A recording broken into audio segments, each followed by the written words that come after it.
સમાચાર અમરેલીથી પ્રાપ્ત થઈ રહ્યા છે। અમરેલી જિલ્લા પોલીસ એક્શન મોડમાં આવી ગઈ છે।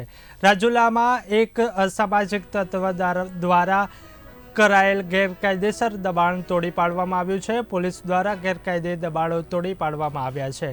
રાજુલા ટાઉન વિસ્તારમાં અસામાજિક તત્વો દ્વારા ગેરકાયદેસર દબાણ કર્યું હતું, ત્યારે રાજુલા પોલીસ દ્વારા ગેરકાયદેસર દબાણ કરેલ મકાનને તોડી પાડવામાં આવ્યું છે। અસામાજિક તત્વના મકાન પર ફેરવવામાં આવ્યું બુલડોઝર। ગેરકાયદેસર મકાન તોડી પાડી રાજુલા પોલીસે હાથ ધરી છે વધુ કાર્યવાહી। તો રાજુલાથી મહત્વના સમાચાર કહી શકાય કે રાજુલા પોલીસે આ ગેરકાયદેસર દબાણ ઉપર બુલડોઝર ફેરવી દીધું છે। તો કહી શકાય કે જ્યારે આ જે અસામાજિક તત્વ હતો તેના ઘરને બુલડોઝર હતું તે ફેરવી દેવામાં આવ્યું છે।